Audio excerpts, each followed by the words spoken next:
दोस्तों, मैं मुन्नी मरिया बोल रही हूँ। मेरे यूट्यूब आप लोग का स्वागत है। चलिए भक्ति गाना डाल रही हूँ। नवरात्र का महीना चल रहा है, इसीलिए भक्ति 9 दिन गाना गाएंगे न भक्ति। चलिए ठीक है, सुना रही हूँ। सबकी की बेरिया निबिया हरा भरा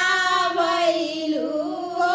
हमारी बेरियाना निबिया भइलू पट डरवा हो हमारी बेरियाना निबिया भइलू पट डरवा हो हमारी बेरियाना जब हम जनती निबिया हो पाते जरवा हो की डरिया डरियाना गुजरिया ढाउल के फुलवा हो की डरिया डरियाना गछतिया ढाउल के फुलवा हो की डरिया डरियाना सबकी की बेरिया निबिया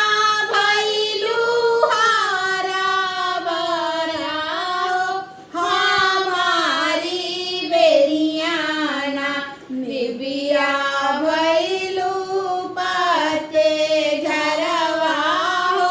हमारी बेरियाना जब हम जनती निबिया हो पाते झरवा हो की डरिया डरियाना गुजरिया ढाउल का फुलवा हो की डरिया डरियाना गछती बेलिया का फुलवा हो की डरिया डरियाना सबकी की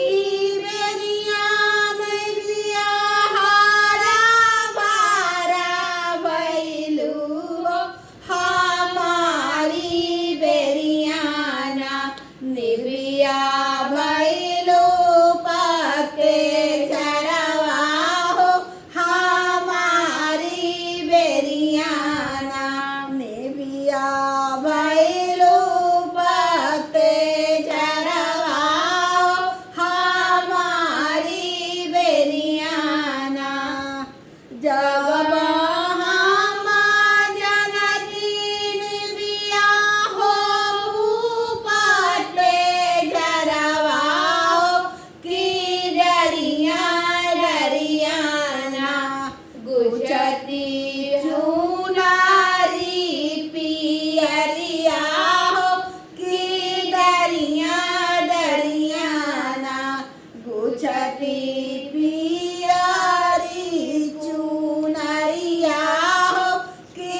डरिया डरियाना सबकी की बेरिया मैलिया हरा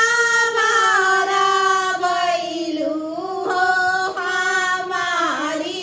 बेरियाना निबिया भइलू पते झरवा हो हमारी बेरियाना निबिया भइलू